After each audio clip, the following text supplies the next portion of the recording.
Di kemauan tingkat pertama adalah qasdun yab'athu 'ala al-irtiyad wa takhallusi min at-taraddudi wa yad'u ila mujanabati al-aghrad, yaitu kemauan yang mendorong orang untuk apa? Untuk reda menempuh jalan itu, tidak ada lagi keraguan, kemudian dia tidak memiliki alasan untuk mau melangkah melainkan hanya ubudiyah, kehambaan dia, sebagaimana dia katakan dalam salatnya, iyyaka na'budu, itulah jalan kita, karena tujuan awal penciptaan manusia dan jin adalah untuk beribadah.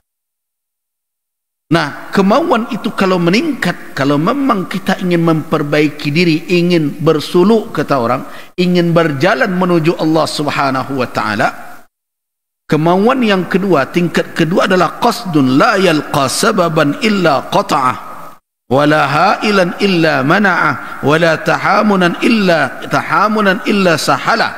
Artinya apa? La yalqa sababan, orang yang punya kemauan yang mulai menguat, tidak ada satu pun yang bisa menghalang perjalanannya dari tujuannya illa qata'ah, dia akan tempuh itu, dia tidak akan putus langkah, dia tidak akan rapuh, dia tidak akan menyerah menghadapi tantangan. Wala ha'ilan duna illa mana'ah, tidak ada suatu rintangan melainkan dia akan singkirkan itu.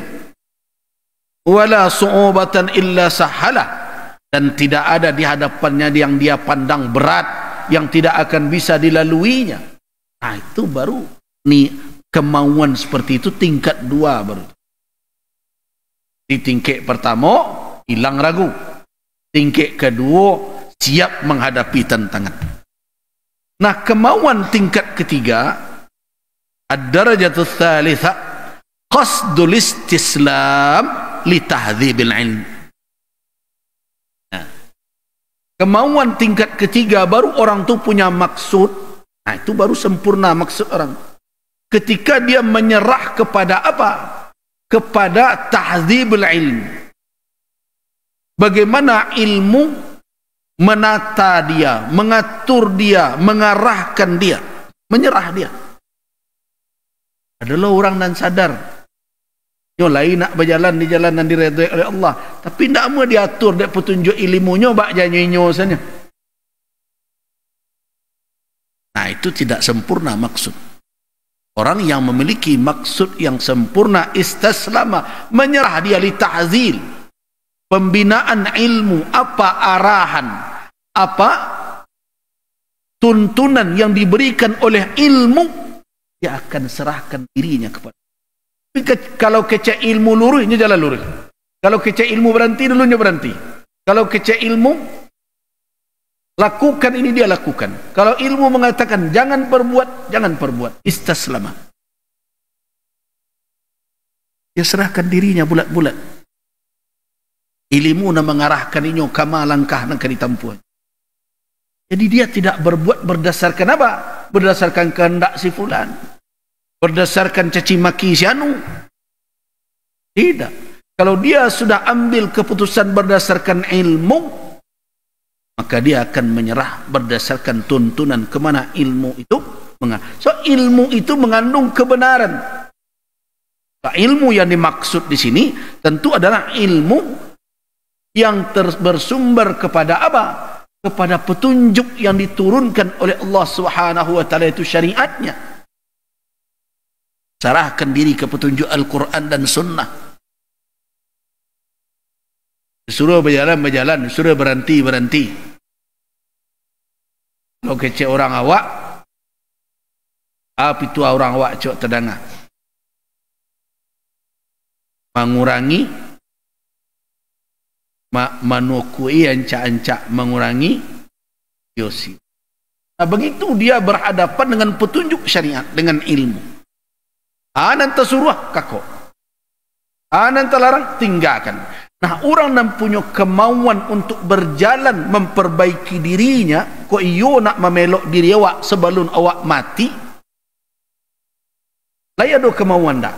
Sadarlah biar, kan ada ngecek oleh itu. Tapi diajak kau tak mau, berarti kemauan alun ada. Munculkan itu. Kemauan tingkat satu apa? Hilangkan ragu-ragu. Kemauan tingkat dua apa? Apa nama ambil? Nama menghalang, atasi. Kemauan tingkat tiga sempurna, sarahkan diri boleh-boleh kepada ilmu. Ada orang yang menukar kau.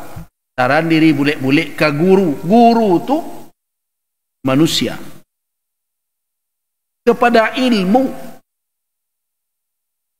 Nah, karena itu sibukkan diri menuntut ilmu. Dan amalkan petunjuk ilmu. Tapi sebagian orang mempergunakan ini. Awak kan tak tahu dan alim kan ulama. Kalau ia oleh dituntunnya awak dengan ilmu, kalau dituntunnya dengan kefanatikan, segala yang dikerajukan harus banyak, berisiko. Di istislam itu kepada ilmu. Nah, ilmu yang ada jaminan tidak akan sesat, yaitu yang berpegang kepada Al-Quran dan Sunnah. Jadi istislim. Nah, yuridu ay yanqada ila al-ilmi liyatahadzaba bih.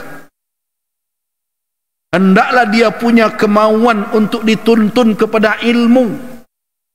Jadi guru nak akan dicari nak menunjukkan kawa ilmu yang bersumber dari Al-Quran dan Sunnah. Tundukkan diri untuk dituntun ke jalan ilmu itu. Untuk apa? Liyatahadzab, supaya dengan ilmu itu kita terdidik, kita terbina, wa yuslaha bihi, dan menjadi baik kondisi dan keadaan kita. Tapi ingat, ini maksud dengan ilmu, dawail hukum, panggilan dan seruan itu adalah jangan dikatakan hanya sekedar patuh, sekedar tunduk. Tetapi yang dimaksud di situ, renungkan maksud dan tujuan syariat itu supaya timbul kecintaan. Kalau orang hanya patuh karena suruh dan tagak, yang muncul apa? Yang muncul hanya sekedar apa? Ketundukan atas kefanatikan. Tapi kalau awak patuh dan taat karena awak tahu rahasia di balik perintah dan larangan, apa yang muncul? Yang muncul adalah kesenangan, kecintaan akan kerajo itu. Kerajo, kalau awak kerajo kan hanya dek karena disuruh si fulan, tindak awak kakuk dek karena ditagan si fulan. Nanti terjadi orang itu ya seperti banyak kini, banyak anak buah yang kena disuruh siap pak, siap pak. Pinyo ndak tahu di balik siap pak aku yang disuruh dek komandannya ndak jalannya dong. Dan serupaiko orangnya itu hanya patuh ke perintah, bukan itu yang dimaksud kemauan di situ. Keinginan menyerah kepada ilmu itu apa? Cari di balik perintah, di balik tuntunan, di balik ajaran tu rasionya kok. Apa maksudnya ambo disuruh serupaiko? Landasannya ambo dilarang itu. Paanang kok ikut dilarang, baik kok disuruh. Itu dikatakan asrar namanya. Guru akan memberikan petunjuk. Bangku awak solat. Bangku solat itu berakibat fatal kalau ditinggal. Kenapa?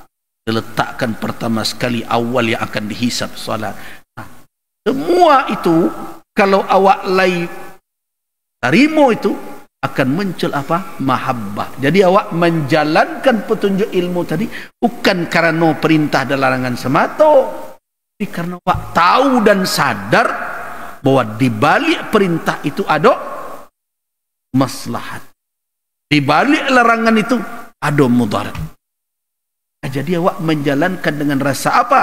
Dengan rasa suka, dengan rasa sayang, bukan karena keterpaksaan.